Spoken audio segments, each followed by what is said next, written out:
All right. Well, thank you so much for coming or letting us come out and do this. I mentioned I'm the president of the Pemberton Township Historic Trust, and we think it's really important to get these stories down of some of our members that have been around the longest, folks in the town that have these really great stories. So thank you so much for that. We're going to kind of go through some life history, if you don't mind, asking some questions about growing up, about being in the town, about some of the things that you remember, some good stories. So I hope you don't mind if we do some of that good stuff. So I'd like to start out with just simple, what is your name? When were you born? Who are your parents? All that good kind of early life stuff. Well, my name, first of all, is a puzzle. Yeah. I was baptized Walter O'Brien. Okay. My birth certificate said James Walter O'Brien. So when I got my driver's license in Pennsylvania because you could get it at 16. So I had a driver's license, but my driver's license said Walter O'Brien because I used my baptismal certificate. Well, that's followed me all my life. I cannot change it. Walter O'Brien's on my driver's license, that's it. But everything else is James Walter. So I'm known as James or Jim locally, and that's how I started out in school. But every once in a while I run into this Walter business where I sign my name James and they question it. So it happens maybe every 5 or 6 years, but that's going to follow me forever. Yep. My family moved to Browns Mills in 1929 out from Philadelphia. I was 4 years old. And the following year I began school. Now I'm confused about whether they had pre-first or whether I started in first, but it was a normal time for me to start. When I started, I was treated like an outsider.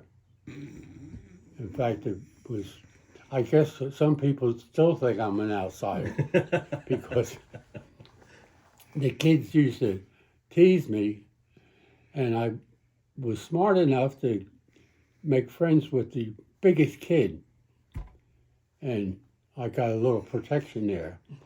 My protector was Irene Frake.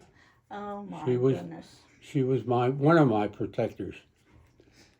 And another one was Johnny Humphreys. He was the biggest and toughest guy. He didn't act rough, but he was big, and he was well respected. So they were my protectors, and I always stayed close to them, and nobody else could lay their hands on me. Did they see you as an outsider because you were from Philadelphia? Yeah, they actually called me a foreigner. Really? Yeah, he's a foreigner. And I didn't know what the word meant. I had to go home and find that out. Yeah. But I had just started school, and I walked to school. We lived at the bar, Obies bar. Upstairs we had apartments, and I walked to school. So I was supposed to go home for lunch. Well, I didn't know all the details, but I'm in the classroom, and the teacher says, "Children, it's time for lunch. Go into the cloakroom and get your lunch." So I went in the cloakroom with the other kids, and they had bags of lunch around. I picked up a bag, and we go out, and we're eating lunch, and some kid says, I think it was a Smyers. I think it was one of the Smyers. Says, "I don't have my lunch. Somebody took my lunch." So they're all looking around, and all their eyes settled on me. I had the kids' lunch. So Was it good at least? I don't even know what it was.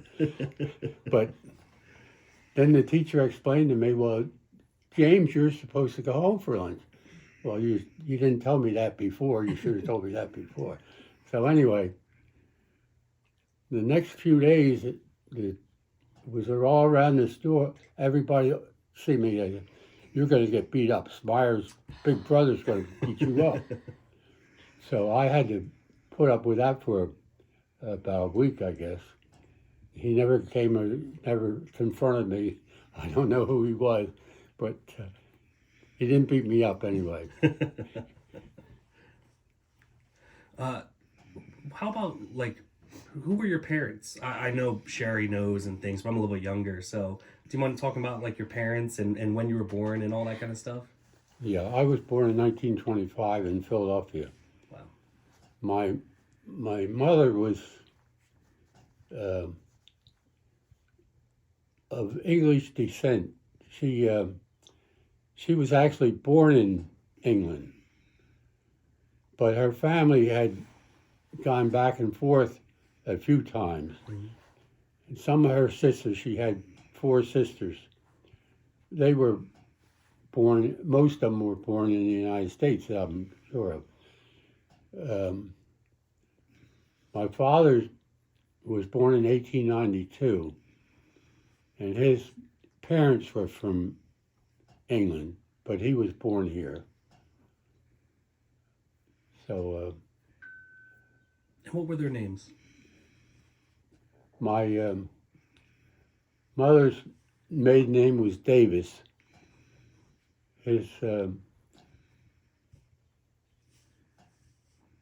His first name was James, and I think her mother's name was Agnes.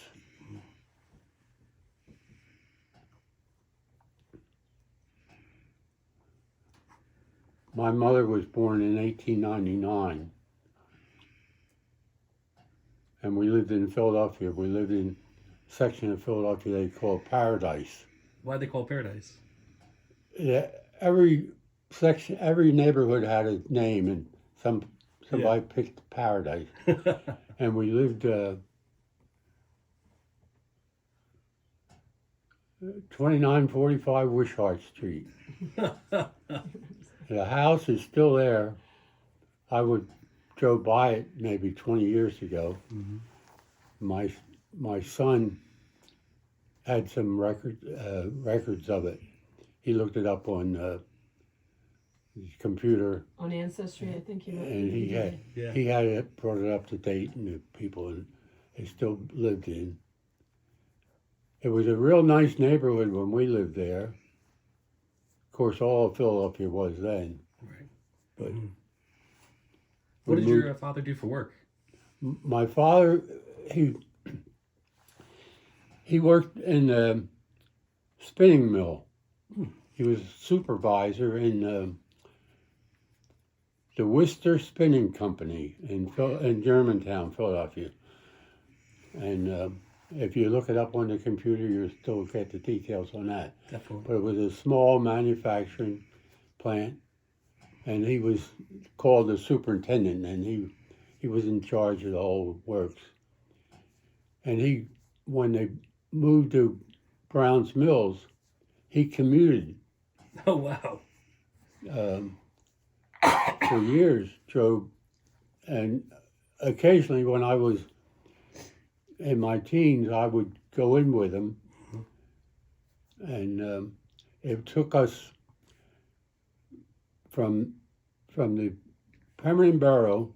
We'd go by the bank, and the clocks on the bank. It took us 30 minutes to get to the Palmyra Bridge. Wow. There wasn't any lights. You just go. We'd go 30 minutes now, it'd take you an hour to get there. Did you guys have a family car? Yeah. My father always had a nice car. He depended on his car. And did your father and family say why they moved to Browns Mills? yes. in his younger days, he had a motorcycle, Mhm. and he would drive the motorcycle to Seaside Heights. That was the favorite spot for them. Mhm. And in those days, Route 70 wasn't there. So they had to go through Browns Mills. Browns Mills was the halfway point to Seaside from Philadelphia. So they would stop in Browns Mills at this ice cream store, which later was Obies. Aha. And Huh. that's how he found out. And apparently saw the sign, it was for sale or something, and he bought it. Mhm. He bought it because it was a high traffic spot. All the Seaside Heights people were going through Browns Mills to get there, and that was a halfway point. So it was a good spot. So he was looking ahead, and he bought it. That's the year they started building Route 70. Okay, yeah. So it wasn't so smart after all. I think it was So- genius. Then they had a struggle. My mother worked in the ice cream parlor. Later, we put in a little beer. We had. Oh, yeah. My father made home brew, and at that time, there were a few competitors in Browns Mills. There was one right next door to us, where his Earlies lived. Oh, yeah? That I'm trying to think of. She was related to Myrtle Prosser, maybe her sister. Can't think of her name. That'll come My to me. grandmother's cousin. Hmm? Myrtle was my grandmother's cousin. So would they put you to work in the shop? Yeah, I used to cap the bottles, the beer bottles. I used to cap her. Oh yeah? Yeah. Wow. Was it a little machine they had to put on? It was just hand thing. That's awesome. Yeah. So you started to go to school, and what were the schools like when you were a kid? Schools were a lot of fun for me. I always enjoyed school. I always ended up being one of the smallest kids in the class, but I got so I could figure my way through the crowd, and I had a lot of nice teachers. Mrs. Wiley was one of my teachers. Ah, And she was a tremendous. And Mr. Stillwell, he was a young teacher. I guess we were his first job. I remember, and I had him in 5th grade, and the Little Red Schoolhouse is all one floor. 5th grade was at the back of the school in the left-hand corner. And in the summertime, they didn't have air conditioning. They had all the windows open. They had big windows. And we were there one day, and Mr. Stillwell's writing on the blackboard, putting down some, and he turns around, and Billy Anderson, he jumped out the window and took off. So those Andersons.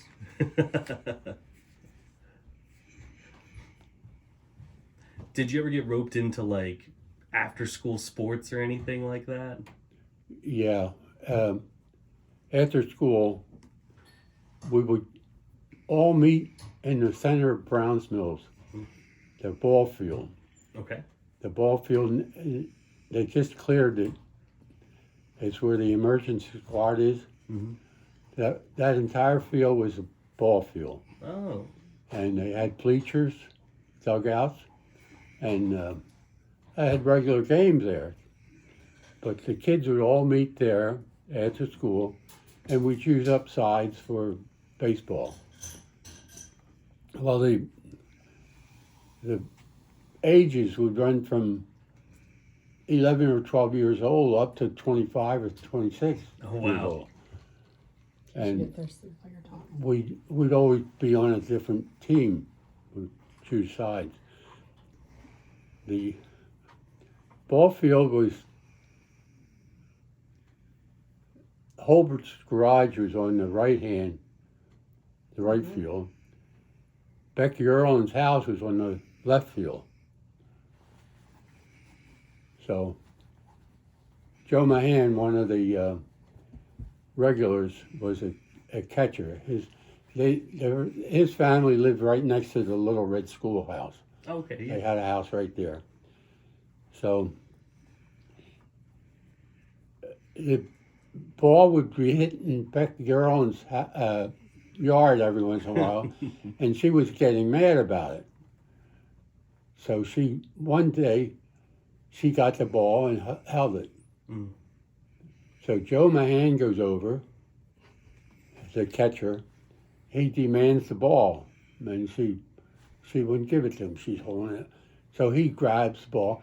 First of all, they ended up on a tussle. They're on the ground wrestling for the ball. So that didn't last too long. But after that, everybody thought Becky pretty mean. Don't go near her. Well, she was a nice lady, really, but and at Holbert's garage, every once in a while, the ball would go through one of the windows in the garage Oh, door. jeez. Would they hold? So I guess there would be kids games. Would they also hold like? I read newspaper articles that they held like semi-professional games. Yeah, Yeah. They had some. They had a good team. There were a lot of guys maybe in their late 20s, early 30s, were regulars. I Tops. read a report that said that it was from the Mount Holly Herald or Mirror or something like that, where they said the Pemberton people would come and they blamed us Pemberton people, and they said that we would bet on the games all the time. Yeah, Was that something that yeah. happened? Well, I don't know about that, It makes but sense. I remember Topsy Taylor was a shortstop. Oh my goodness. He was one of the best shortstops in the area, and Ted Thorne, I think he was first base. He was from Pemberton, wasn't he, or Browns Mills? Hmm? Was he Pemberton or Browns Mills? Oh, he's Browns Mills. His father was the Iceman. Yeah. They lived right across from the Catholic Church. And so you started to go through school, and did you end up going to high school? Yeah, I went to Pemberton High School. And what was that like?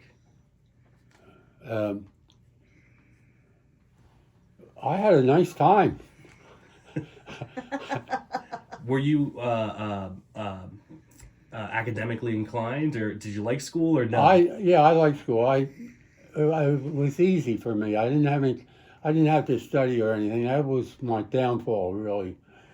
I picked up things easily, and as a result, I didn't do too much studying. And I found out later, when I got to be a junior and senior, I should have learned how to study. I never had any problems in school except one time.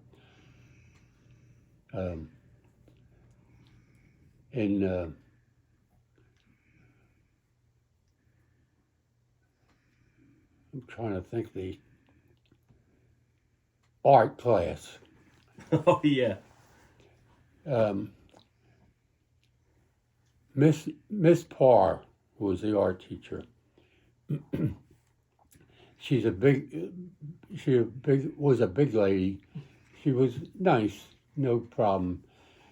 But one day, one of the jokesters put a tack in her chair, Oh no.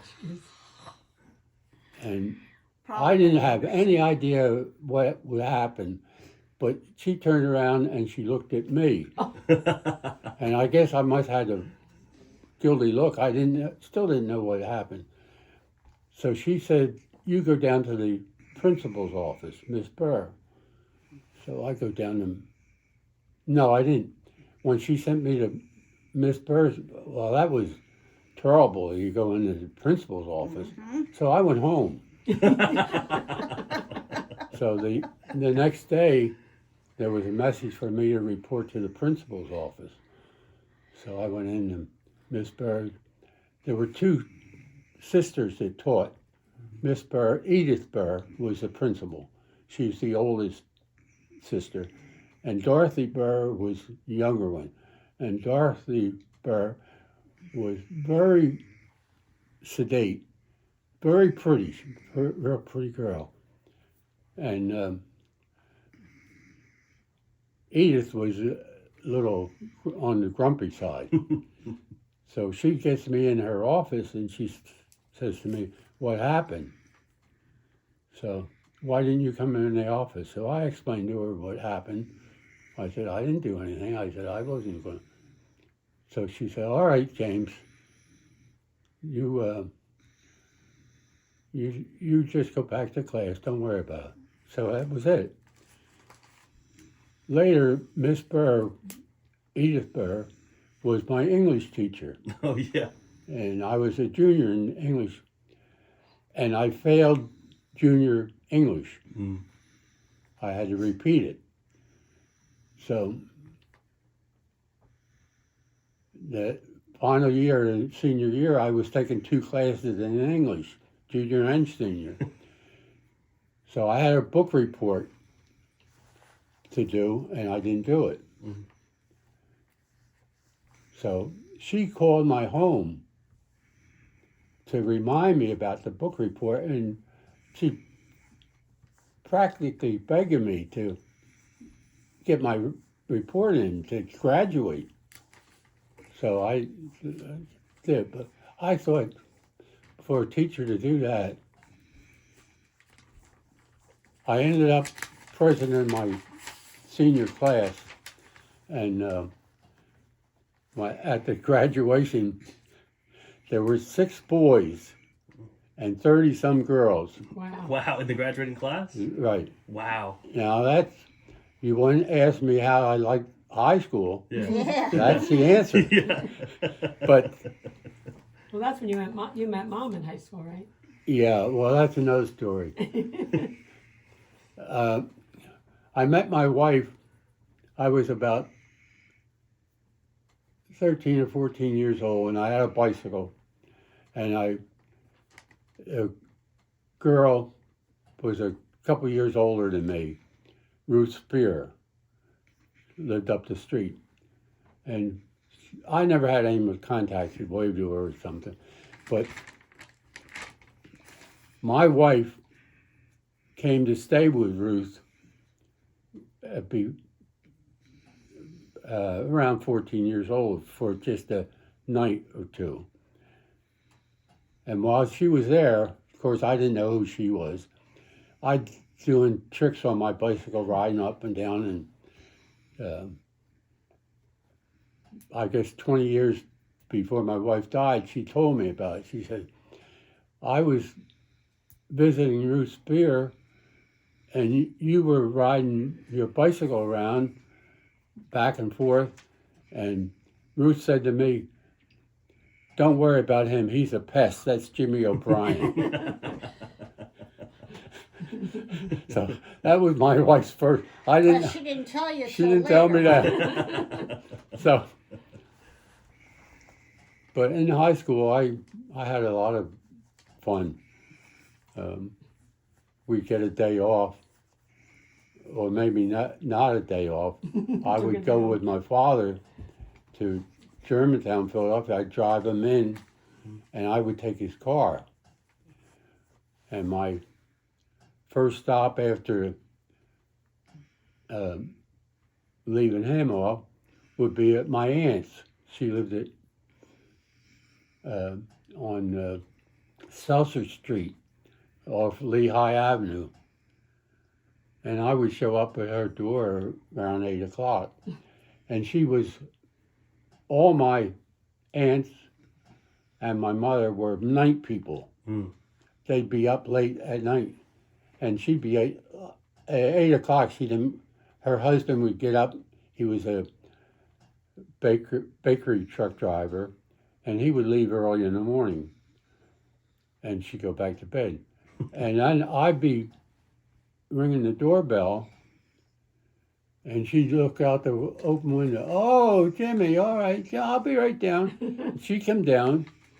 She treated me like I was a king, not a pest. And she'd talk to me, and we'd have tea and so. And then I would go on my way. I'd go to the Earl Theater and see the show. They'd have a show, movie, and live band. I saw a lot of the popular bands at the day, Jimmy Barnett or Jimmy Dorsey, Charlie Spivak, Louis Prima, and kids would be dancing in the aisles when they and everybody had a good time. Nobody got out of the way. My cousin, that's my aunt's daughter, she was about 2 years younger than I was, and when I occasionally would take her with me, and we had a great time. That was Mickey. Now, when you were in high school, right, it was, I guess, the later 1930s, right, around that time. Yeah. And you probably had started to hear some things with World War II starting to surmount. What was there any kind of response to what was happening in Europe at that time, in Browns Mills or in Philadelphia, before the war, before Pearl Harbor?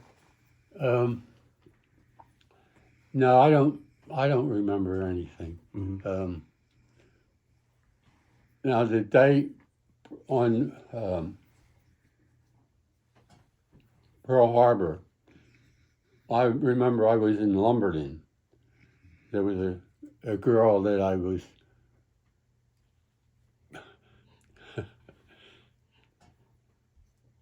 Bill Hendricks and I were a team. We were in high school together, and he was taking this girl's sister out, and I ended up with the sister. Their last names were Brown, and on December 7th, Pearl Harbor Day, I was driving over the bridge in Lumberton with these buddy Bill Hendricks and these two girls, and I would never forget that. And 2 years later, I was graduating and I was drafted. Right. Graduated in June of '43 and went into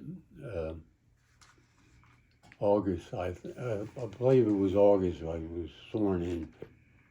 I actually started active duty September 3rd.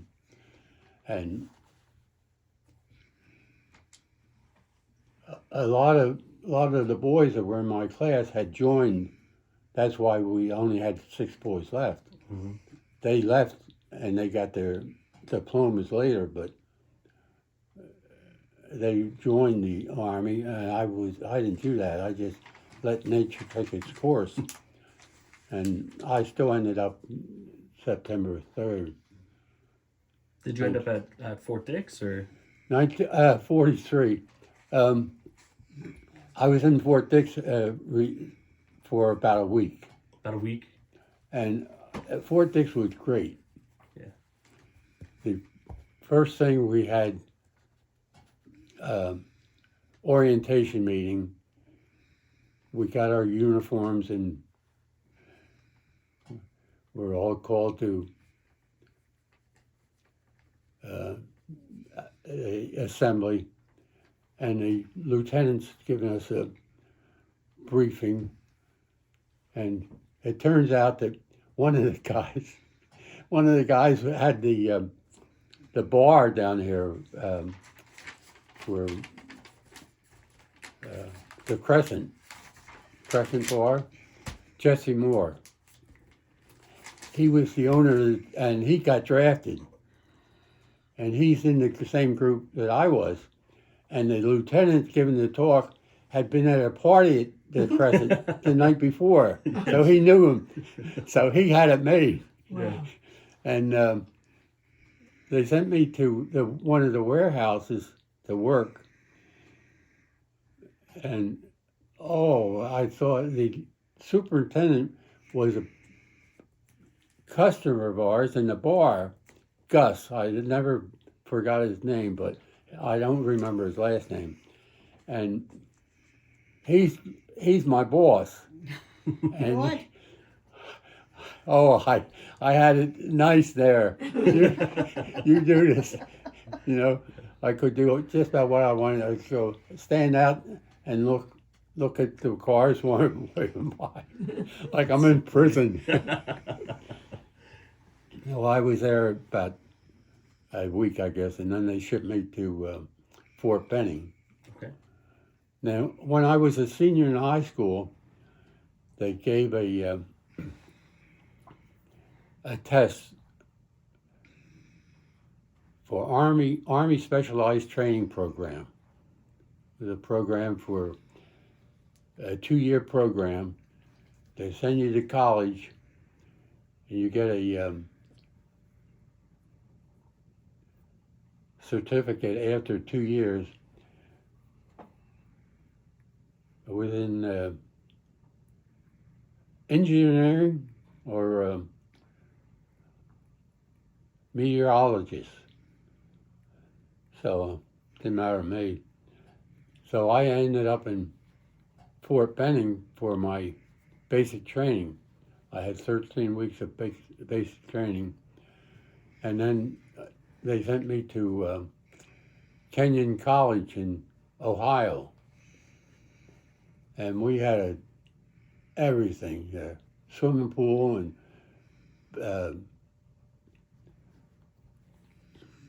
lunchroom that you got waited on, no KP. You just sit at a table and somebody wait on you. We had nice dorms and 2 men in a dorm. Everything was beautiful. We had my wife and my sister came out to visit me to see how I was doing. I was so happy. Everything was fine. 2 months they disbanded the program. No. Yeah. You were living it up. Yeah. It didn't bother me too much. I wasn't sure I was going to pass anyway. So it didn't bother me, but a lot of these fellows already had some college, and they didn't want anything to do with the Army. But they ended up there because of the college program. And we were all sent to Camp Campbell, Kentucky. And they were tank, 20th Armored Division was a training for replacements, actually. So when we got there, we were the smartest group of men with the dumbest cadre. Oh, no. I had a lot of guys that then didn't get to high school. I mean, they didn't have these. They were all Southern boys, and they didn't like Yankees. No. That's something I learned. When I was in school, we glossed over the Civil War. Didn't mean anything. When we got down there, they were still fighting it. Oh, jeez. We thought the war was over, but it was still, and they were taking it out on us, the Yankees. I got every time I got KP, I got put on pots and pans, and that was greasy pots and pans. Oh. And the Southern boys, they all got the dining room orderly. They set up the salt shakers and stuff, make sure they lined up. Well, there again, I got through by keeping a low profile, and then they decided they were making that division a battle division, no more training. So I ended up in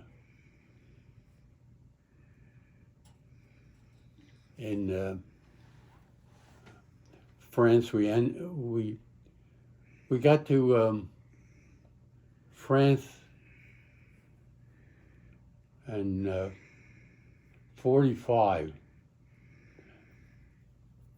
We were there for six months, mainly just mopping up after the invasion. Right. We didn't have any big battles, maybe a skirmish here or there, until we got to Germany and Munich. And then one of the generals got the bright idea, we're going to have to get in a real battle so he can get a battle star. So we attack a training center for the SS troops. Oh, jeez. And it was an anti-training center where they were trained specially to kill tanks. And you were tanks. Yeah. Oh, no. I was the armored infantry. Oh, no. We rode in half tracks, but we had tanks in our division. I get to Munich, and then we're going to get some hard fighting. The artillery's going over, blasting, and people are, as we're moving through the city, people are out waving flags and crying. So it was right around the end of April when they're going to attack this SS training center. And they load up a bunch of us in this truck, and we go out to an area, going to someone there. So we're lined up, and guys, corporal or sergeants giving us what we're going to do. We have no idea what we're there for. Nobody said anything. So a tank comes rumbling by, stops, and guy says, "You, the first guy in line, get on that tank." He got up, he jumped up on that tank, which is hard to do. And the next guy, another tank come by, another guy gets up. They're putting up the infantrymen up on top outside the tank to protect it from small arms fire. Oh, jeez. Now, my turn comes. I get up on a tank like everybody else. To this day, I don't know how I ever got up on that tank. Because if you see the tank, It was big? they're big. It's not, you don't just jump up on. But anyway, they probably pushed me up on it. Right. But you get up there on a tank, and all you have is a rifle. Yeah. I think I had a carbine. I didn't even have a rifle. So I have no idea of what happened next. I don't remember any firing a gun or anybody shooting at me. I have no idea what happened. But I I have to assume that we weren't needed. Because I had a friend that had been in the same situation, not with our group, but with another group, and he got hit with shrapnel. He had a bad leg for his whole life. But I have no idea what I did anything. I got a bronze star out of it. Right. I don't know, You must have done something. but I couldn't remember Maybe it. it's so traumatic you just blocked it I out. Yeah, couldn't remember it. absolutely. But I remember the following day when we assembled for lunch, we went to the air base for lunch. And we're lined up, and as I'm walking through with a mess kit, there's a dead German laying there in full uniform. What the devil's he doing there? Nobody Just covered him by. up or anything. He's full dressed. Oh, he had his mouth open. He had a nice set of teeth. And God. I thought to myself later, nobody got excited about it. Was I dreaming that, or did I see that, or it was 20 years later, I was at a reunion and somebody mentioned it. Somebody said, did So you knew anybody you weren't dreaming. anybody see that? I said, yeah. I said, he was in full dress. He said he was a major, and he was handing over the base to the army, and the guy killed him. He didn't understand him. They couldn't. Oh. But that's some. Memory. Yeah. Do you remember the day the war ended in Europe? Yeah, May 1st, I think. I think we were May 1st or May 2nd. It wasn't official yet, but Right. that's. And what was happening? Do you remember what was happening to you on that day? Well, yeah, we from that day, from Munich, we moved out to Austria, and we went up in the mountains of Austria, and we bivouacked there. I remember we had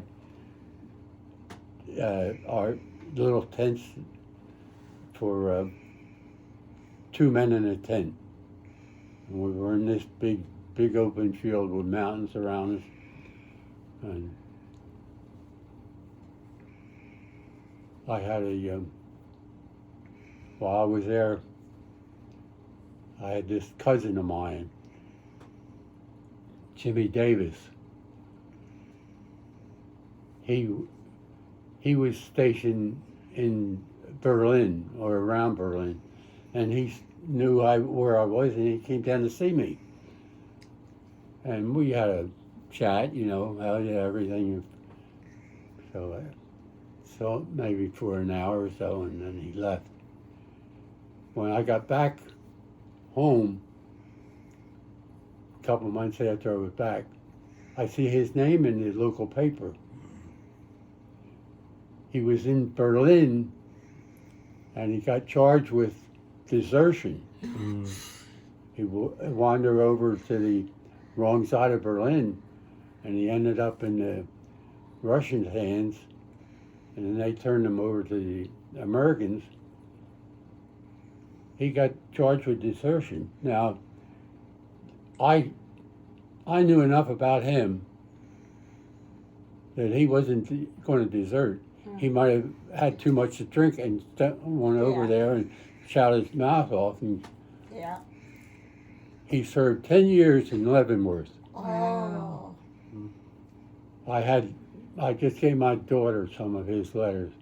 When he was in Leavenworth, he used to write to my aunt. And, he didn't write to her directly. He wrote letters to his father and sister. And the father and sister gave my aunt the copies of letters, and she saved them all. and she gave them to me. The Army doesn't have any parole or anything. You get 10 years, you serve 10 years. And he was in Leavenworth for 10 years. And he had all kinds of stories where he had hopes that they were going to do this, and he served the whole 10 years. Wow. And after the 10 years, one of the last letters I saw, he was in California. They sent him to, out of Leavenworth, they sent him to California for a few months to get ready to go into civilian life. But now these guys, they deserve, they be celebrities. Yeah. So at the end of the war, were you sent back home? Like, where did they ship you immediately? I got home with the heroes, Mm-hmm. the guys that really did a heavy fighting. Their system was, at the end of the war, they had a point system. They sent the men home that had the most time. You got points for each month you were in. And the guys that had been in there from the beginning were the first ones going home. The guys that were the last ones there, which was me, he was going home too. You know why? What's that? Going to fight Japan. Oh, yeah. We got off the ship in New York, and the first atomic bomb was dropped. I saw the kids saw the newspapers. Well, we were on the train. We got on the train to go to upstate New York temporarily. I can't remember the name of the camp now, but kids saw in the newspapers, atomic bomb dropped. Well, that was great. That was the best news I had. I still go home. I get home about a week later. I'm going to get married. My wife has everything set up. She's got everything but the ankle bracelet. So we get married on the 15th, VJ Day. The second atomic bomb was dropped. Boy, oh boy, talk about happy. I had 30 days leave, and I sent a telegram to the company. It's in California. We were all shipped to California, Camp Cook. And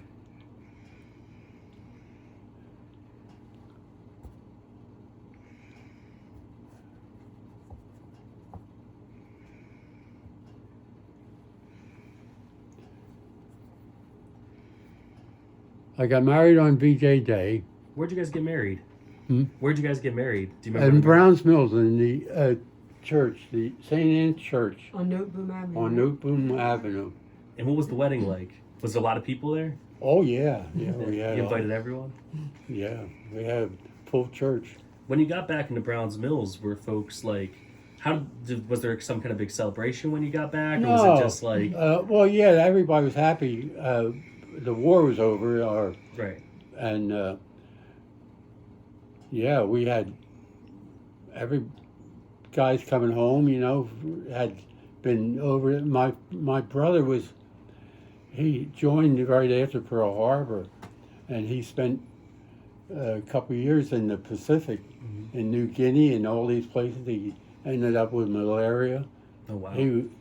He had a tough time, and you met up with guys you hadn't seen in a couple of years, and so Browns Mills was hopping.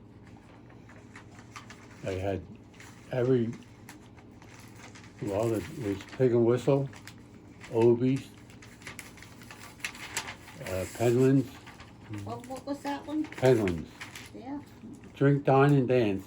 Where was that at? Brookside. Oh, Brookside. That's what it was called? Yeah. Penlands. Penland. That was the man's name. Penland. Penland. So shortly after your wedding, you got shipped to California. Yeah, I sent a telegram in to extend my, Leave. I asked for 30 days more leave, and they granted it. So I had 60 days altogether. And then I ended up going to California, and I arrived at California, and when I went in the orderly room to report, the guy said, "Hey, here he is there." And I thought, what's going on? The telegram, when I sent it, I sent to repair home, and it came through repair love. So the captain said, "Anybody who's got that much guts, give him the time." That's so my funny. God. How long were you in California for? I probably there. Let's see.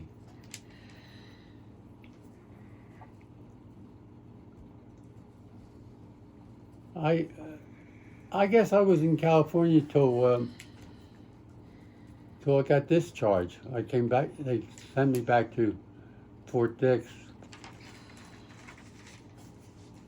That's another thing. You get on these troop trains. You didn't have any bunks or anything. Mm-hmm. They gave you an extra seat, and there'd be four seats. One of them would be empty for you to stretch out on if you wanted to.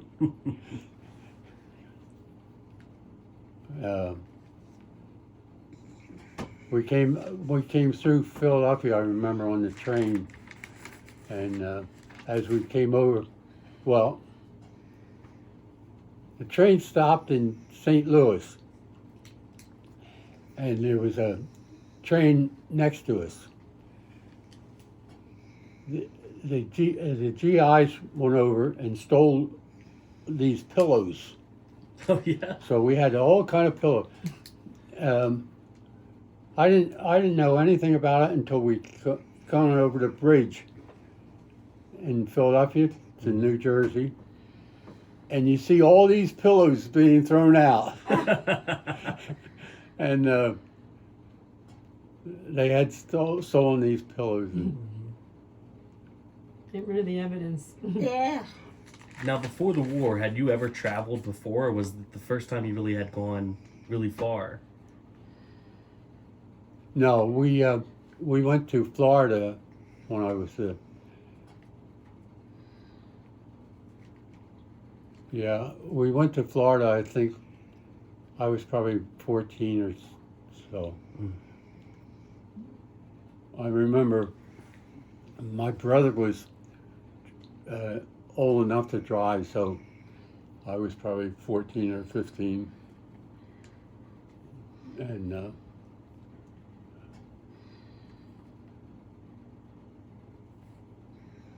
my mother and father, during the war, well, I was in high school yet. This was my senior year in high school. As things were kind of closed up because of the war, so they decided they were going to go to Florida for a month or so, and they took off. But in the meantime, I still had school to finish. So I stayed in school, and I rented a room in Pemberton Borough. Jim Harvey had opened up the old hotel.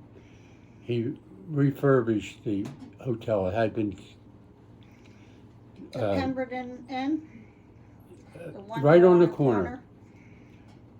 That was in terrible shape, and he took it over, and he remodeled, cleaned it up. I had a nice room there. They had a dining room on it, and I was living out. My brother left his brand new Chevy, 1942 Chevy. I had that, and I had everything I wanted. I guess I had money because I don't remember asking for any. But everything was great. I hated to leave high school.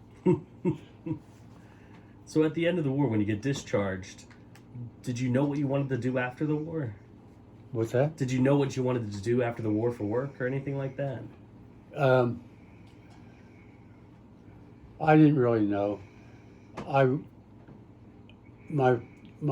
mother and father had this bar, but I wasn't old enough to work in it. I was still 20 when I got out, and so I got a job.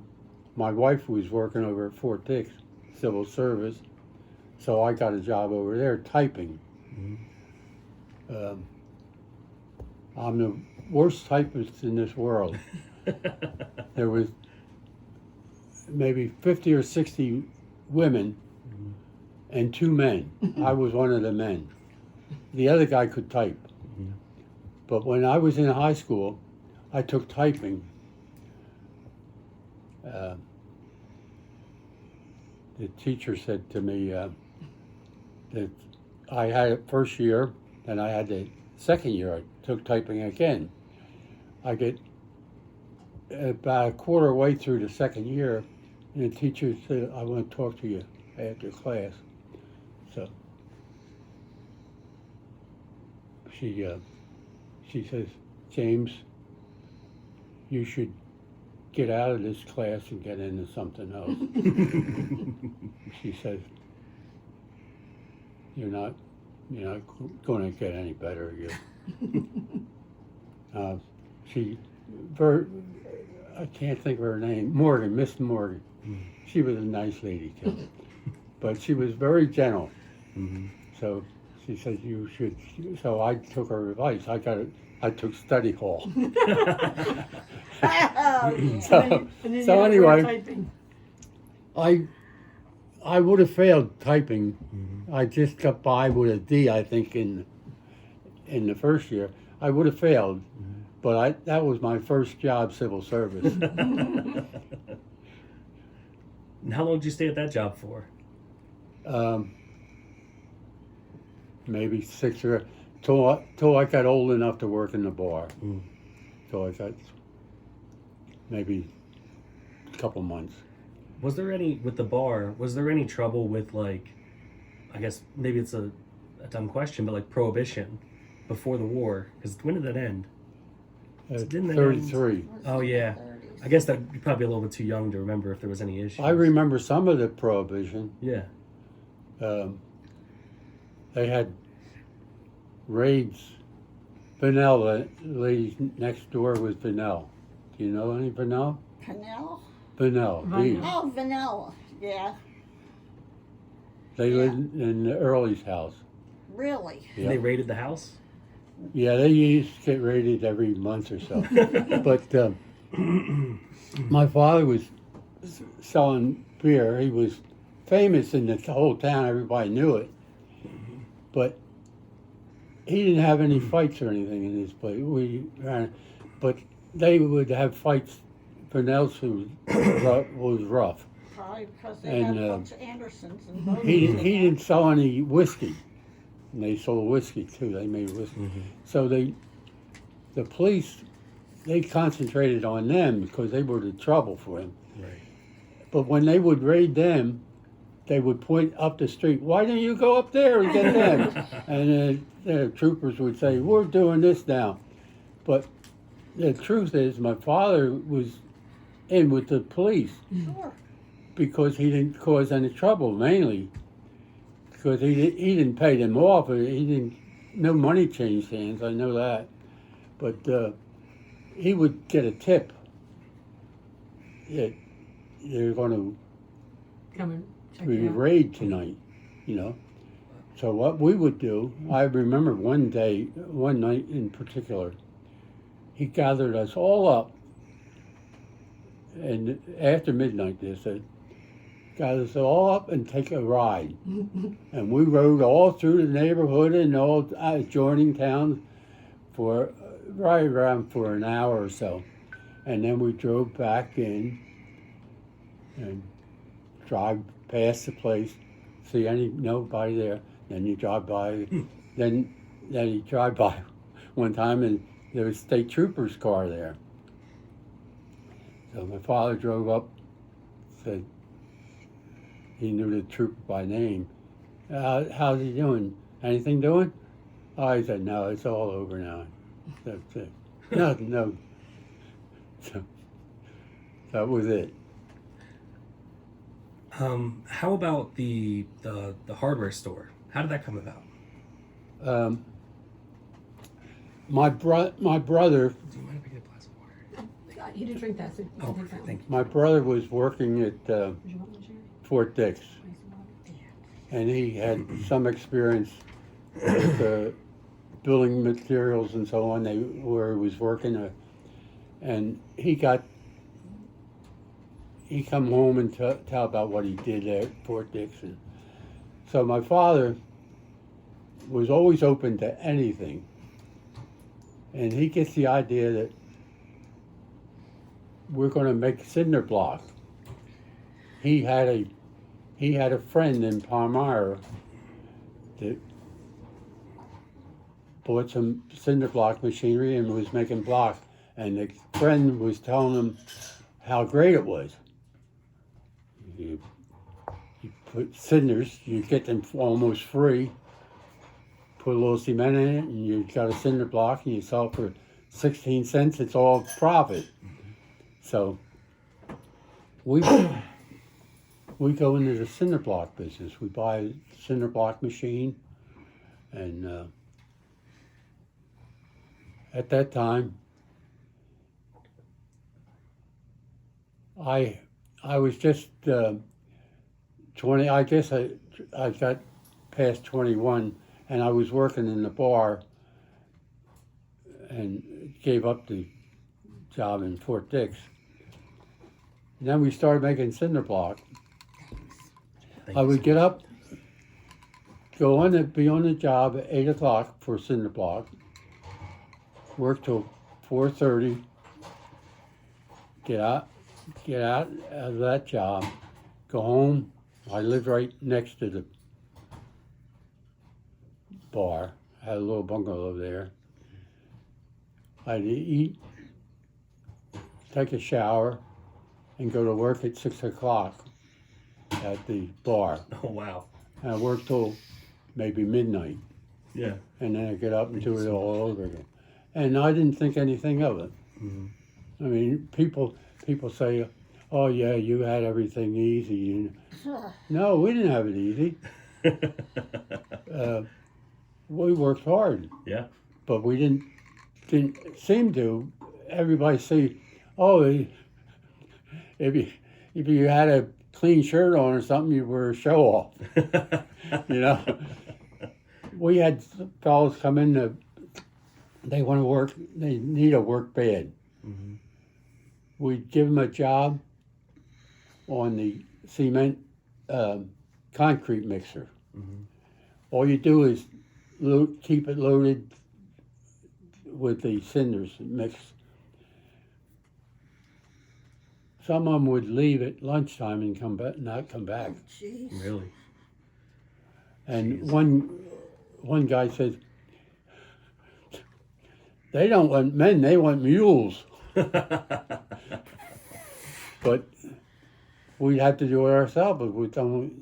But if somebody really wanted to work, he could work, but he better be strong and healthy. So how did it transition from making cinder blocks to the full store? Gradually, we started first with paint. Mm-hmm. We got a contract to sell paint to Fort Dix. As a result, we got a dealership with Sherwin-Williams Paints. Oh, okay, yeah. And we didn't even have our building finished yet.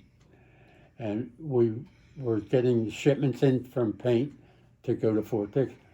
So in the meantime, we had this addition to the bar that had been closed, so we started using that to store the paint in. Mm-hmm. And that's where we store our paint. Then we finished the building, and we started moving in there, and gradually we couldn't buy any material from regular distributors because of the local competition. With Brownsville Browns Supply, Stevenson Lumber, Lumberdews in Burlington, and Pemberton, J.G. Montgomery. They blackballed us. Really? They said, if you sell them, don't sell us. Wow. So we had to set up with some of these distributors where we could go pick up, but they wouldn't deliver to us. Because if They didn't want anyone to see. yeah. Wow. Because if Brownsville Supply saw their truck in there, then they wouldn't buy from them. So we had it tough. And people in the town were used to going to Brownsville Supply for generations. And they didn't look on us as lasting. In fact, a couple of people said, "Oh, right to my face, you're not going to last. You're not going to last." Huh. I remember one of them saying, "Oh, that's just a flash in pan. You're not going to last." really. George Sherman was one of them. Yeah. And I read online that I think I read online that the store opened in 1948. Is that the right year? That's probably right. Yeah. Actually, we started in business in the end of '46, I think. Yeah. But when we got the store open. That's awesome. Yeah. Over your years in Browns Mills and Pemberton, you probably met a lot of really interesting people. Oh yes. And I'm sure there's a couple great stories that you have in regards to those. You know, I worked at Whitesbog for a couple of years, and I think about like Elizabeth White. Did you ever have any kind of contact with her, perhaps? No, not really. But I knew a lot of the people from Whitesbogs. One of my closest friends was Wilbur Pittman. His father, Asa, he was a snake man. Yep. He sold rattlesnakes to zoos and so on. And I would ride my bike down there quite a bit with Wilbur. He was in my class, and his father would be showing us the snakes and all. The rattlesnakes, the venomous rattlesnakes. Yeah. Were you not scared a little bit? Oh, I didn't touch him. I didn't touch him.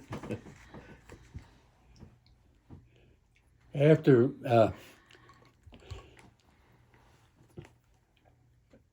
high school, I don't know, maybe I was still in high school, but my wife and I, we weren't married yet, and when this happened, but I was taking her for a ride and showing her Whitesbogs and so on. So they, I'm trying to think of the name of it's about 4 or 5 miles from Whitesbogs. Upton Station. Upton Station. Yeah, Upton Station. So I drive my wife through there, and there's a road that cuts parallel to Lakehurst Road, but it's all sand. Right. Used to be a railroad track goes through there. So I take the shortcut. I never on this road before. I don't know why I did it. But I got down there about a quarter mile and I couldn't move. It was all in the sand. Mm-hmm. Oh. So somebody got the idea, go get Bill Pittman's truck. He's got a 12-foot truck and he'll pull them out. It won't be any trouble. So we must have had half of Whitesbogs there. Everybody was saying, "What'd you drive through there for? You know, what'd you do that for?" Nobody ever goes through there. Where'd you do that?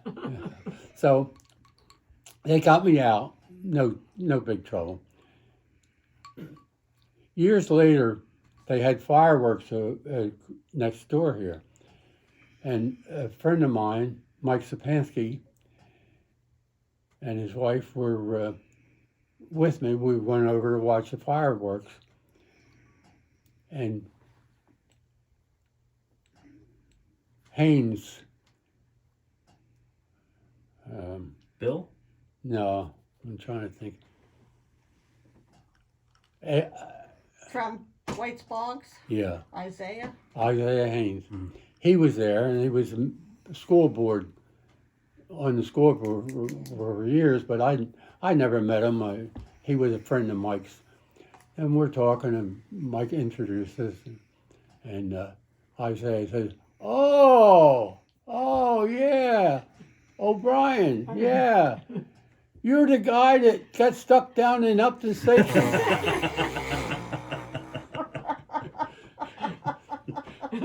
That's too good. So there you go, you can't get out. Sherry, do you have any questions you'd like to ask? Well, I think, what was your wife's name?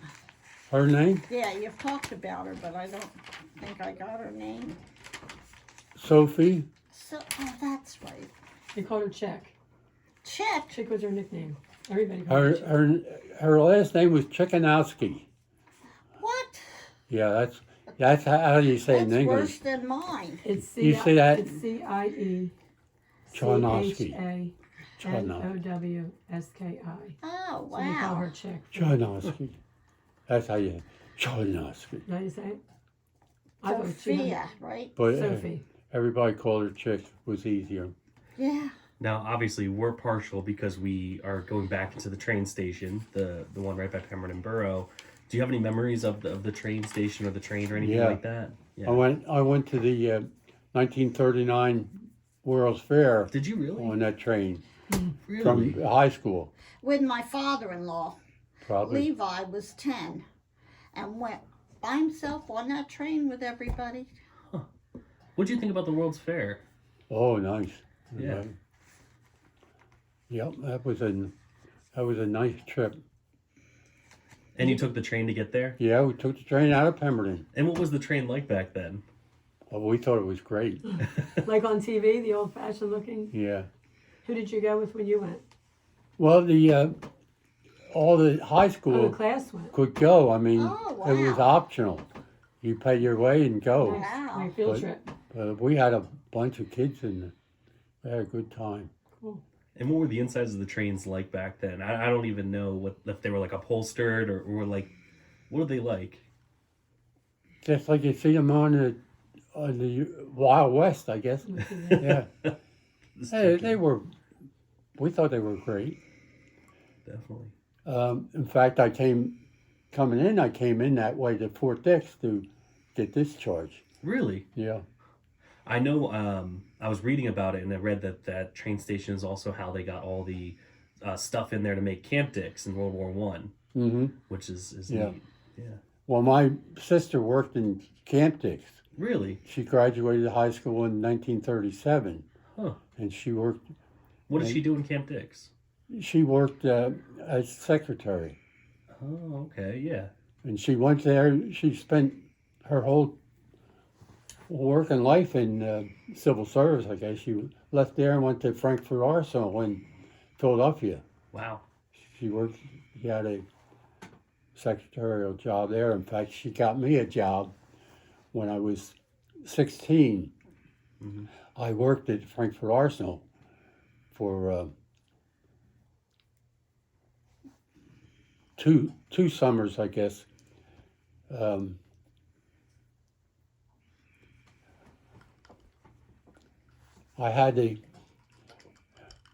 was a messenger. Now my pay grade was 1. GS 1, is it? You know how much I got? How much? You couldn't guess. I don't know. 10 A cents. yearly $3. pay, $600 a year. $600 a year? Yeah, I got $12.50 a week. Wow. And I had to know my sister to get a job. I worked and I met a lot of nice people there. One of my supervisors there, I found out later, was Joe Little's mother. Really? Yep. And I didn't find it out till she passed away. But she apparently had been married before, because I don't know her maiden. She didn't use the name Little, but I found out later. And another lady, her husband and her had a summer place on Evergreen Boulevard. I can't think of her name was Loretta, and it must have been 10 years, I guess, later. She came in the store with her husband. I hadn't seen her. I remember her because at the time she was a mimeograph lady, a mimeograph machine, and they gave me a job to help her for a couple days, and boy, oh boy, was she stickler. But anyway, she came in the store. This is 10 years or more later, and I said, "Hi, how you doing, Loretta? How do you know my name? How do you know my name?" So she didn't recognize you. Yeah. Now, being in Browns Mills as much as you have been, Yeah. you got to have some good lake stories to tell us. Something about the lakes. Yeah, I remember when Doc Busansky drove his car onto the lake when it was frozen. I don't know that story. No? No, I don't know it. He swerved to hit my Aunt Shirley's dog. And we had a bad storm where the roads got washed out, and the bridge over Press Avenue, or not Press Avenue, Hanover Boulevard, washed out, and Jimmy Anderson's truck was down there, dropped down. What about Deborah? I guess you've seen Deborah kind of Yeah. evolve over time. Do you Deborah? remember it really early on? Yeah, I remember Dr. Busansky. He came to Browns Mills actually to work in Deborah, and he later started practice in Browns Mills. Mm-hmm. And he was one of the best things could happen in Browns Mills. What was he like? Gruff as can be, but nice as can be.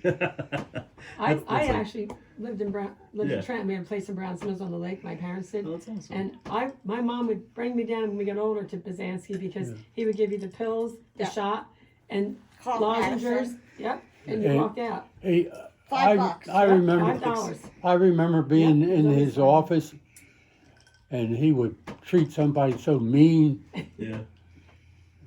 but he had an idea of why he's mean, Mm-hmm. because they did something that wasn't right. But I always handled him with respect. I never argue with him. If he said something, I agree with him. But I would call him 3 or 4 o'clock in the morning if one of the kids was sick.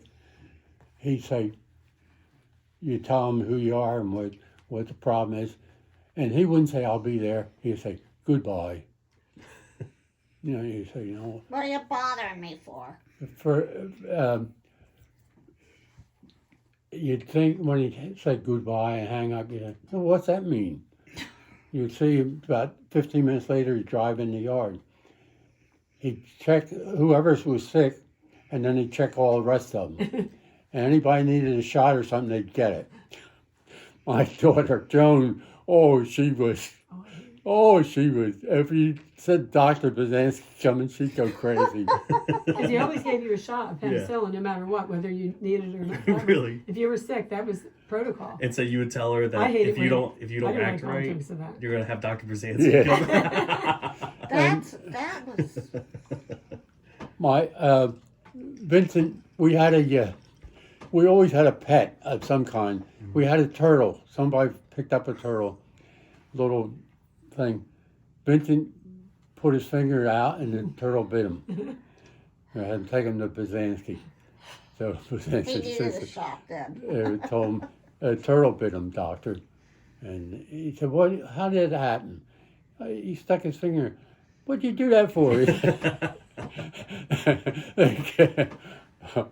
Did he deliver all your children? Hmm? Did Dr. Busansky deliver all mom's babies or no? No, No. no. But he could look in your eyes and say if you were pregnant I or did not. hear that, yeah. Really? Yeah. Really? Yeah. Her husband, Michael, he came out of the hospital and he developed a staph infection. And he had these boils break out all over him. And they were giving him all kind of treatments and couldn't get him. So we took him to this specialist in Philadelphia. And he made a serum out of this The boil. pus and all. And he said it's got to be injected maybe 3 times a week or so, whatever it was. It had to be done. He said, do you have a local person who could do it? And, well, Dr. Busansky. And he jumped right on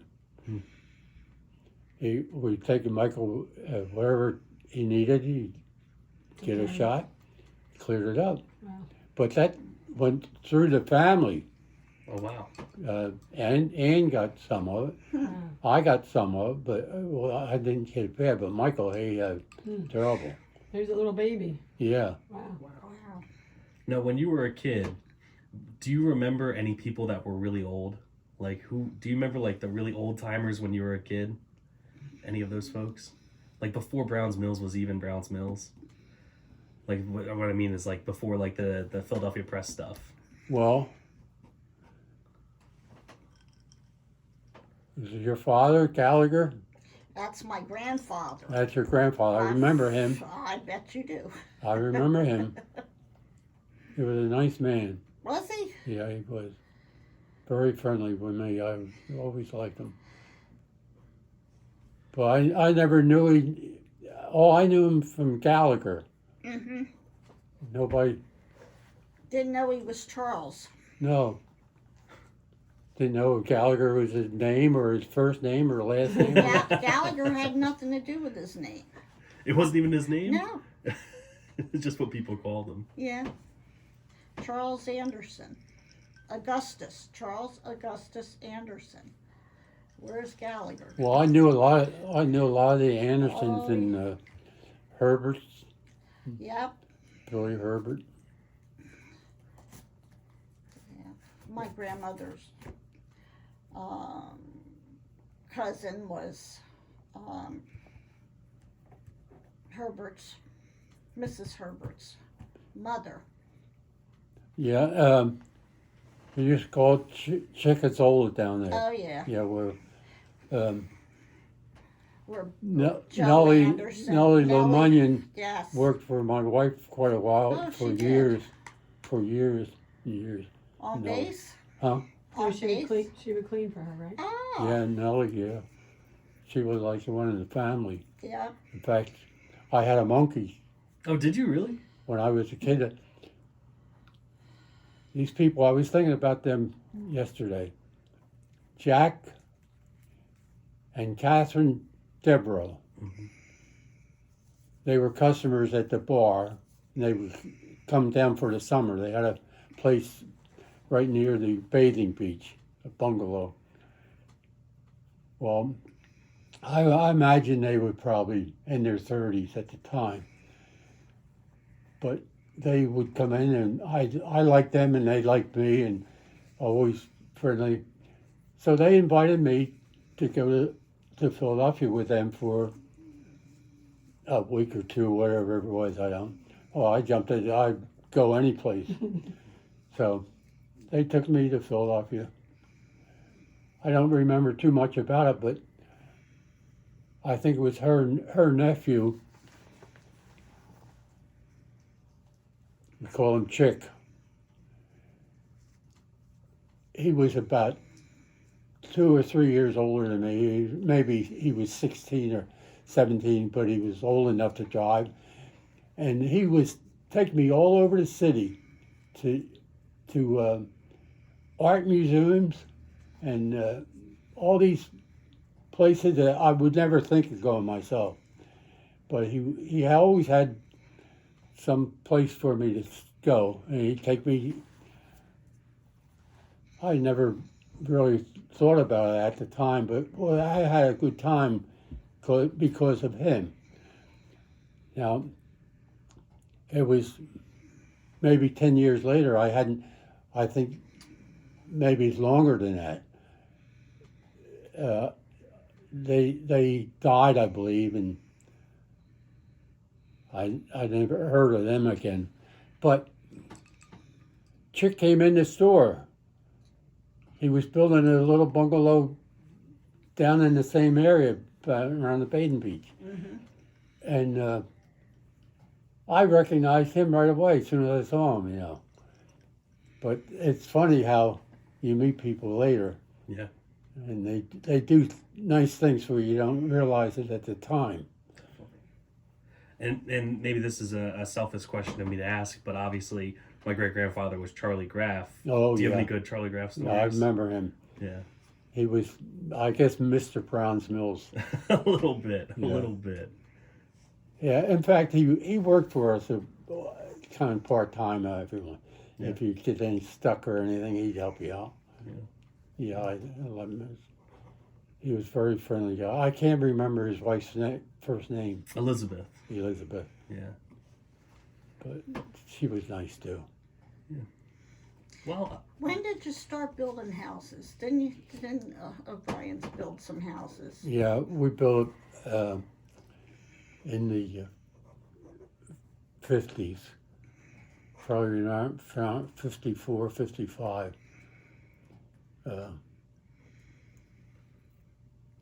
Maybe 56. We built about 100 houses. oh wow. It didn't take long. We built one in a month. Yeah. So, Did you Yes. build the one on Tremont Street where Shirley and Alvin lived? yeah. I thought so. Is that still around? Oh yeah, it's still there. A lot of his houses are still Yeah. there. Isn't that pretty cool that the houses are still around? Yeah. Didn't you do one on Lakehurst Road or no? Am I dreaming? Mm-hmm. Didn't you do one down on Lakehurst Road too? Oh, yeah, we did one on the left there, a 2-bedroom, and then we did one further down for, I can't think of their names. Yeah, On the right there. Yeah, they weren't real big, but they were, well, if you owned a lot and you had $300, we'd build you a house. You needed $300 for settlement. wow. And then they had a mortgage after that? Yeah, they could have.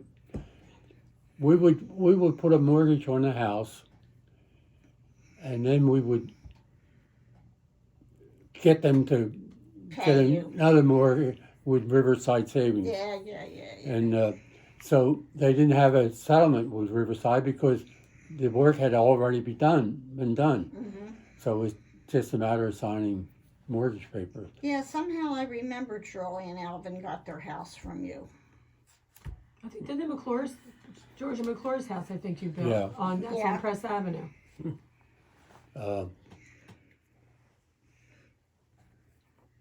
But a lot of people appreciated that. Oh yeah. We- We had a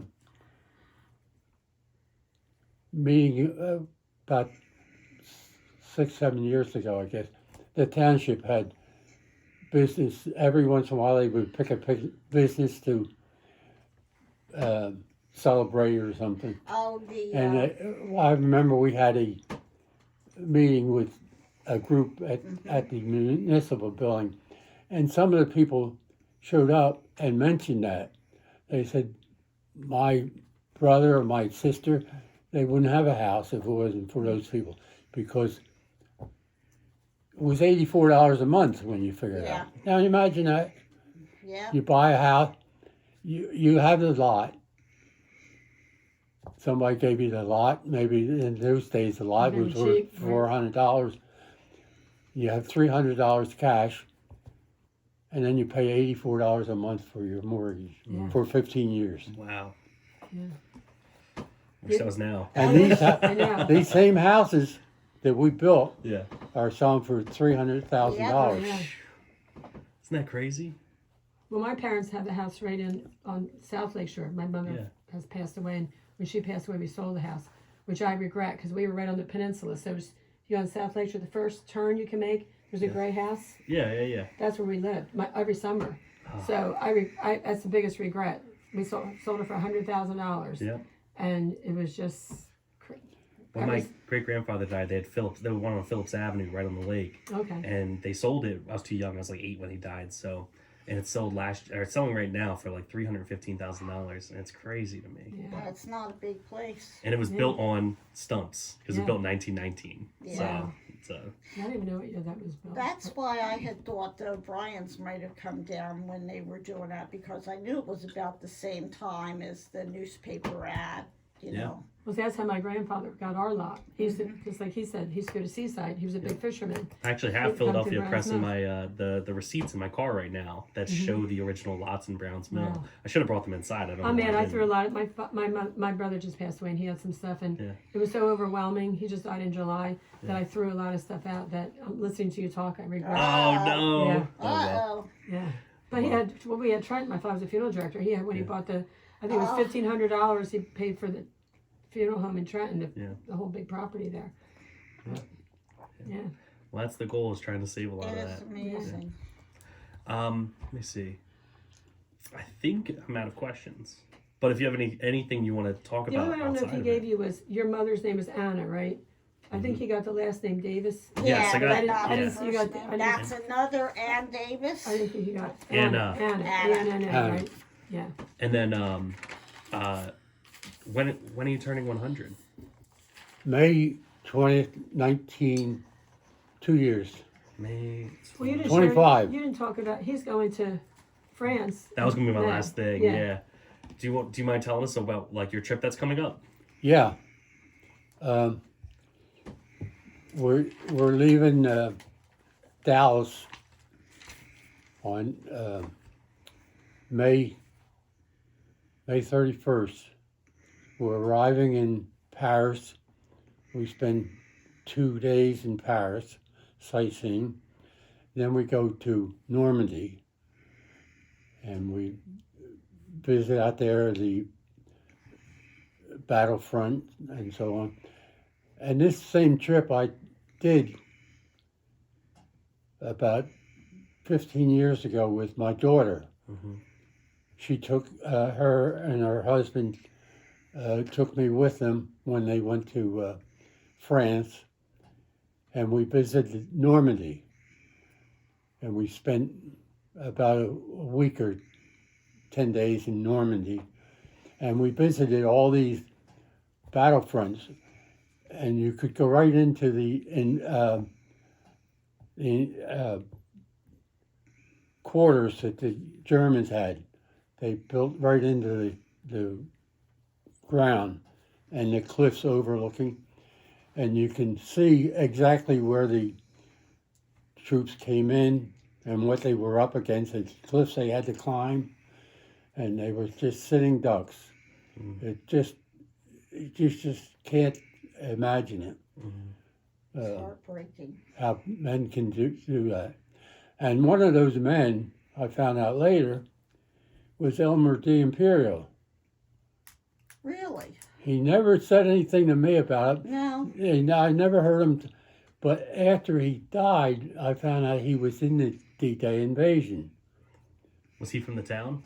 Yeah, he was Oh, a yeah. committeeman for a while. Wow. But I talked to him many times, and He never. He never did talk about No. that. I knew he was a veteran, but I didn't Yeah. know.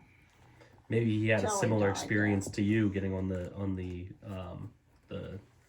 Well, when they put him on those boats coming out, that was enough. yeah. I think Norman Taylor was there too, wasn't he? I believe so. Norman, I remember him well. That's another story. I sold Norman my pony. What do you mean? Yeah, the pony. I bought a pony. He always brought Shorty animals Mick. in. And how old were you then? Remember Shorty Mick? Oh, yeah. Don't buy a pony from him. No. Well, this Shorty Mick was a regular horse trader, Yeah. and he was slick. Yeah. And I heard all stories about him and knew him well, but I still wanted that pony. Mm-hmm. He was living down here in Chickazola, I guess, Tattletown. What's it called? Tattletown. Tattletown? Yeah, First the old time I name. heard that. And somebody said, Shorty's got a pony for sale. So I stopped down and I saw Shorty and talked to him. You got a pony? Yeah, okay. How much you want for it? I think he wanted $100. So, Now this is when he's living here and he's got 5 kids. yeah. Here? Yeah, Yeah. So they bring the pony out, Mhm. and there's 2 little girls coming out following the pony.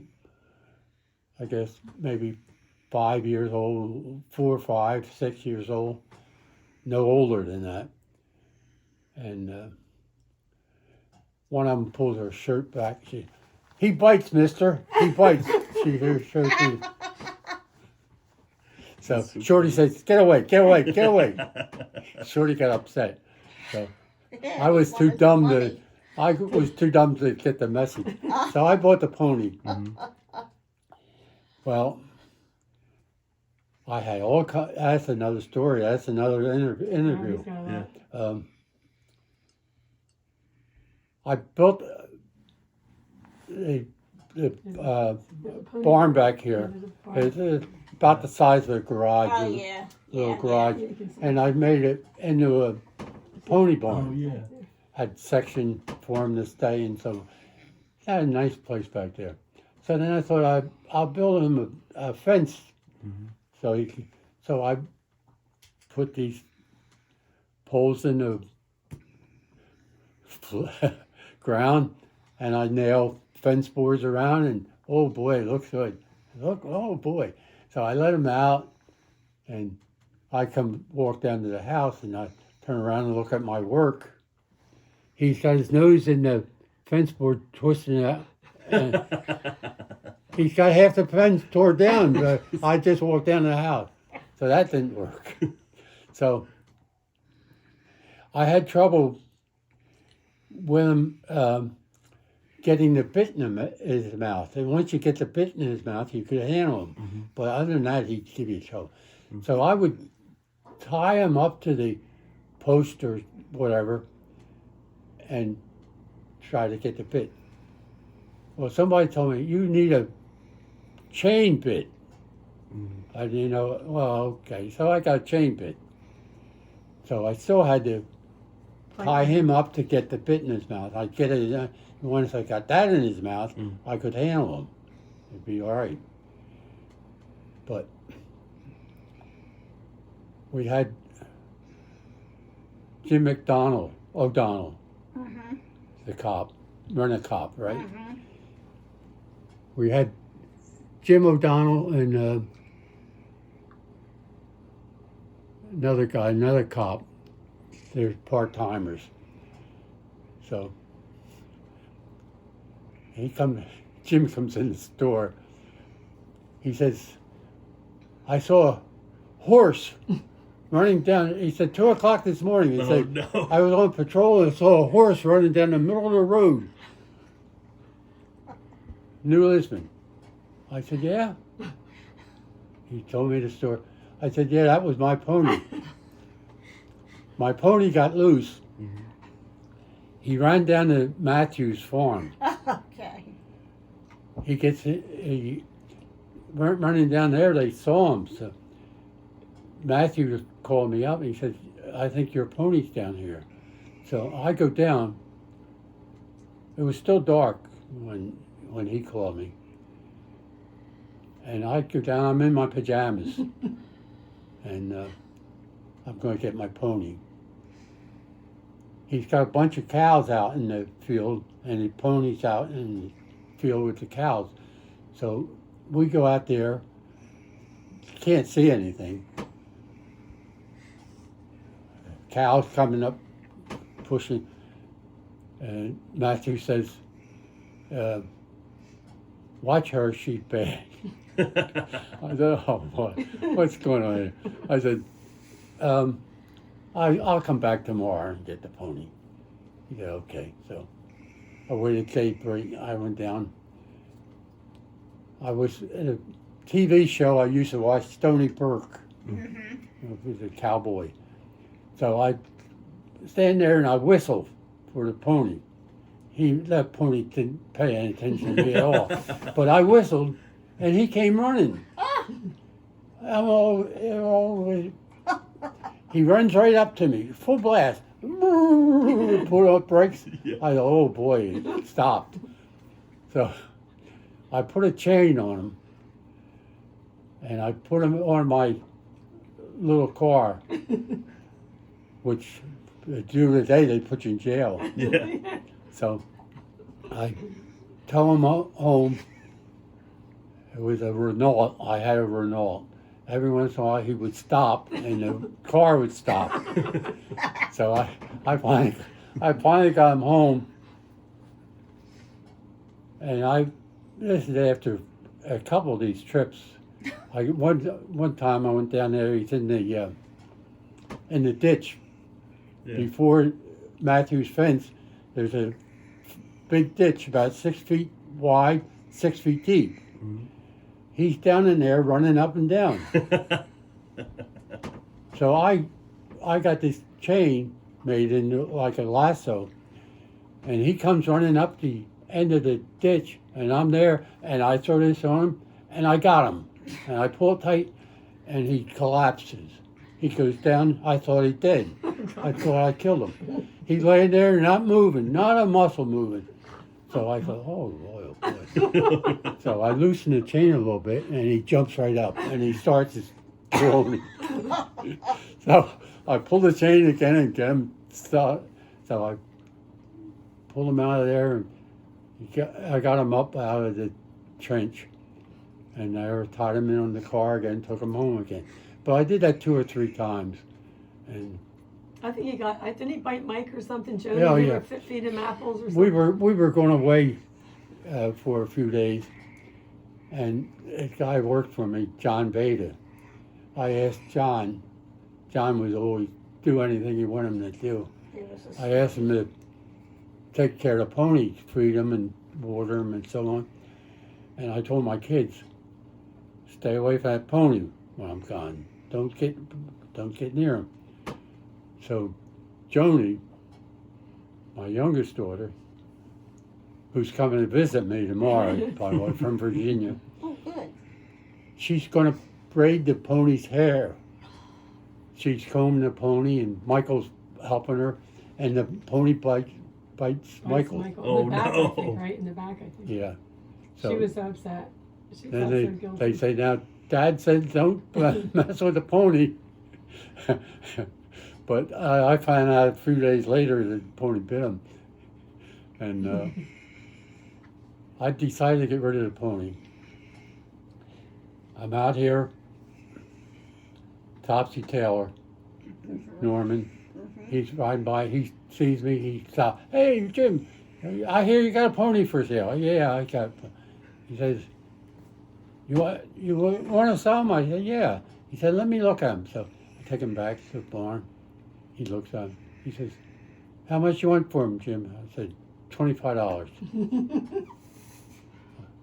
Oh, I'll take him. And I got a saddle for him. The saddle cost me used, it was $25. I said, yeah, you can have the saddle too. So I got rid of the saddle and the pony. Ted's the Kurskis and his wife are bar customers. And Ted's and say, oh, Norman bought your pony. You sold your pony.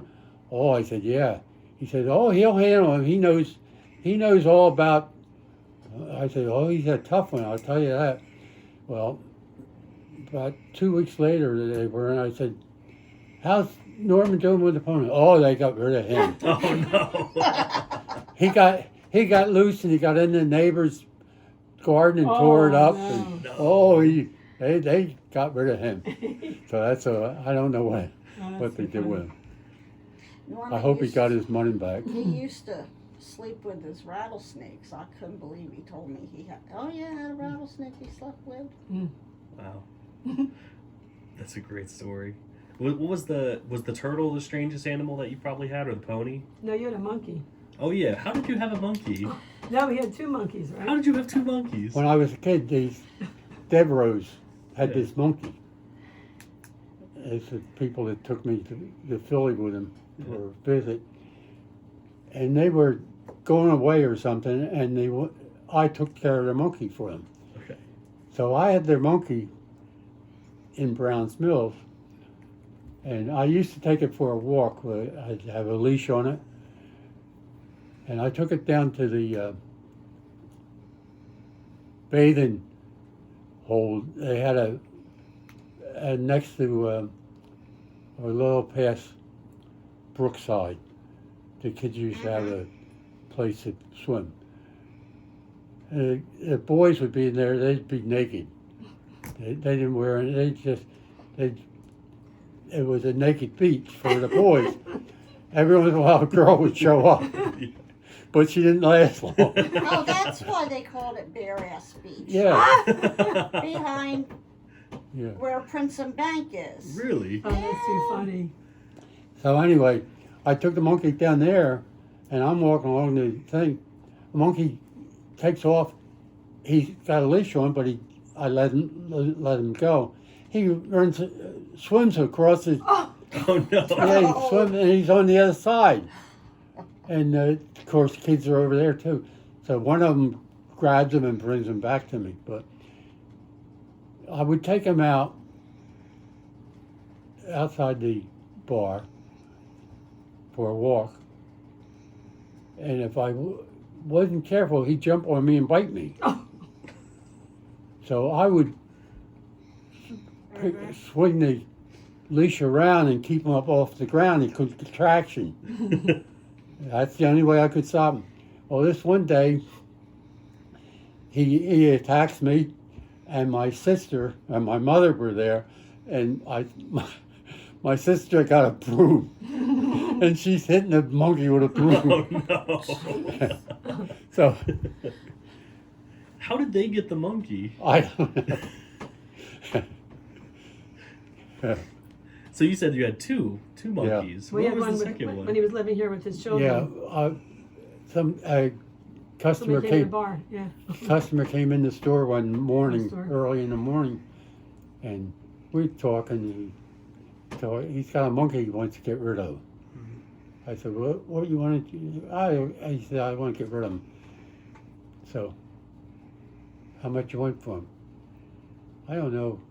I don't even know if he wanted me. He's going to give me the monkey, I guess. So, the next day he shows up with a monkey. And I got a monkey. So, I get a kick out of it because that morning I took Michael to church. He's going to serve as an older boy. And Father Nebus is there. Father Nebus says, well, how you doing? Anything new? I said, yeah, I got a monkey. He says, what's that? What's that, like a Charlie horse or what? I said, no, it's a monkey. So anyway, I bring the monkey home, and he wasn't any better than the other guy. Oh no. He runs in the family. We had a cage. He had a guy gave me a cage and all. So he had it in the cage. Every once in a while, I let him out of the cage. Then I couldn't do. He one day was up on the roof running up and down the gutters. He'd get tired, he'd come back. But Laura and Ted had monkey. you know what I did with that monkey? What'd you do with them? Gave him to Nellie. Oh, Nellie said, if you want to get rid of that monkey, I'll take it. So I said, Because I think didn't winter come, your mom didn't want it in the house. So Yeah, they had that's to right. They had to get rid of it. so she gave it to Nellie. I don't know how long Nellie took it. I was afraid to ask her. She said she wants to give it back. was that Nellie Herbert or Lemunion. Lemunion? Oh yeah, my grandmother's other cousin. She only had like 50 cousins, Wow. including Matthews. Wow. Which Matthews was that? Wilbur or the son with your pony? Older Matthews? Oh yeah, Wilbur, okay. yeah. So when did you move to this house? Has this always been 1961. 1961? This is his third house. So tell him he lived near the store. Then he moved to the one that just sold. Near the. When we first got married,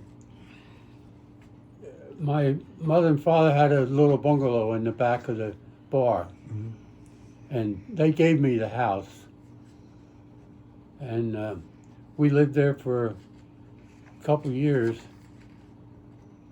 maybe 3 or 4 years, and then we built a house in back of the old post office in Browns Mills, Church and Bank Streets. We had a 3-bedroom house there, and we thought it was great. You know, I had one daughter, and then the second daughter was born 1954. I think we were living there then. So then we had 3 boys here. There's five kids in a 3-bedroom house, and we still thought it was great because of the way we started. We didn't have closets or anything else in our first house. And you had a basement, right? In that Yeah, house too, we there had a was basement. Wow. We had it fixed up real nice, and I thought it'd be better to have a bigger house if we could. And the neighbor next door, he was a bar customer, Jack D. Lapp. He was in there one night talking about he bought a lot in New Lisbon, and from Petey Sickles, or Yates, Petey Yates, I don't know, Sickles. And so I thought, I listened to him, and I was wanting to get a piece of ground I could, and the Yates came in the bar a couple days later or so, and I started talking to him. I said, "Do you have a piece of ground you want to sell?" "Yeah, we got one there. We got one left." The neighbor, he was going to buy it, but he hadn't said anything. So we'll sell it to you. So I bought it. That's his lot, and I started building a house on it. And she came to me. She had another little lot between here and the neighbor, and she says, "I'm trying to sell him that, and he doesn't want to pay that much for it." I said, "Well, I'll buy it." So I bought that. There's a lot that I'm not using. I just By that little house. yeah, and then we built it. And when we moved here, the house in Browns Mills I put up for sale. I just put a little ad in the paper. I sold it myself, and I sold it for $15,000. Wow. 3-bedroom house, They just completely fireplace. renovated it recently. Mike said he saw it. Wow. It's sold for over $300,000 now. Yeah, they just sold it a couple weeks ago. Wow. So On Bank Street there? Wow. Is that what that's called? Yeah. They, the they address? tore the whole thing What's the apart, address? all new windows, everything. Mm-hmm. He might know. Short. Do you remember the address? Church and Bank Streets. You don't remember the address, the actual address? Well, it's right on the corner then. Yeah, it's on the corner. I don't know if they had a number. But they just, cause I Was- think Mike delivered it. I know Mike said he saw it recently. He said, I remember it being huge, because he said when they were in the little house that they were in, they Yeah. moved there. I remember he said when they moved into this house, they didn't know anything about it. Mm-hmm. And they walked in and just like you see, everything, it was all furnished. Yeah. He said it was like, we walked in, it was like, what the heck, you know? I mean, he was, how old was he, like 8 or 5? My youngest son, he was about 3 years old then when we moved here. 9, 2, 3, 5 or 6. It's 2.5 or 3. And after the first day, he said, I want to go home. I said, this is it, boy. We I lived in a, remember Joni getting on the bus. She about my age. Joan, maybe? how old is Joan? Joni's 60, she's 67, I think. Okay, still. 54 she was born. Yeah, she's a year younger than me. Yeah, because I can remember her getting on the bus. Well, I think I'm out of questions, but except for I have one final question. So unless Sherry has a question. No. So I always like to finish interviews. Well, first of all, by saying if you have any good stories you want to tell right now, you absolutely could. But I like to finish with the idea of, do you have advice for kids who are growing up in Pemberton now? If you could tell kids that are growing up here some advice that you have, what do you think you would say to them?